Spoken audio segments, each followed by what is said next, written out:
বিতর্ক করতো না। এই মামলা পরিচালনা যারা ব্যারিস্টার কায়সা কামাল সহ যারা পরিচালনা করেছে তাদেরকে ঈশ্বরের পক্ষ থেকে বিপ্লবী সালাম এবং শুভেচ্ছা জানাচ্ছে। তারেক রহমানকে উৎসর্গ করে দিলাম। একটু আগেও তো মুক্ত হয়েছে তারেক রহমান এখনো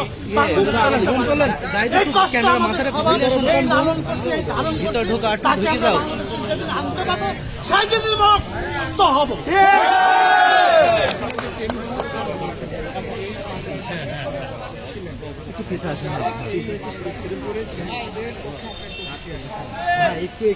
এটা তো আপনার সবাই মিডিয়া অবগত যে মামলাটা টোটালি আওয়ামী লীগের অভ্যন্তরীণ গ্রুপের এই গণ্ডগোল, সেটাকে আমরা সাপোর্টাজ হয়ে গেছি। যে কারণেই হোক মামলা হয়েছে, পরবর্তী আওয়ামী লীগ ক্ষমতায় আসছে, তারা এই মামলাকে মানে রাজি দিয়ে সিআইডিতে নিয়ে যায়। ঈশ্বরদীতে একটা অন্য মামলার জিডি ছিল, যেটা সকালে একটা অপ্রীতিকর ঘটনা ঘটল। সেই জিডির পরিপ্রেক্ষিতে উদ্দেশ্য পরিণতভাবে আমাদের 52 জনকে আসামি করে এই মামলা দেয়। আর এই রায়টা সম্বন্ধে আপনারা সবাই জানেন, একটা ফরমাইশ, টোটালি ফরমাইশ। সেটা তো আপনারা হাইকোর্টের বিচারপতি রায়ে উল্লেখ করছেন এবং এটার কোনো সাক্ষী ভিত নাই, এখানে কোনো ইনজুরি নাই, এখানে কোনো সিজার লিস্টে কোনো উপাদান নাই, অথচ এখানে ফরমাইশি শুধুমাত্র।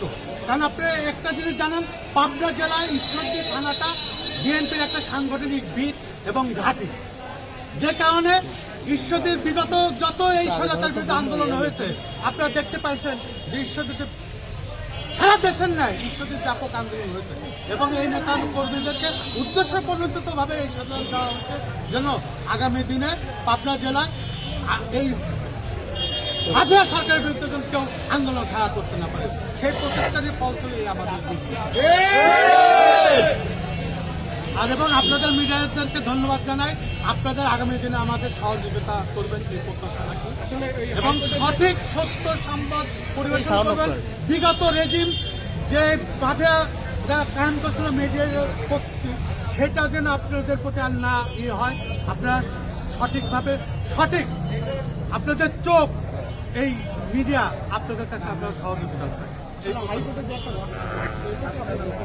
অবশ্যই, কারণ যেটাই ঘটুক এটা অবশ্যই দুঃখজনক, কারণ আপনারা আমাদের সহযোদ্ধা। আমরা মনে করি মিডিয়া আপনারা আমাদের সহযোদ্ধা।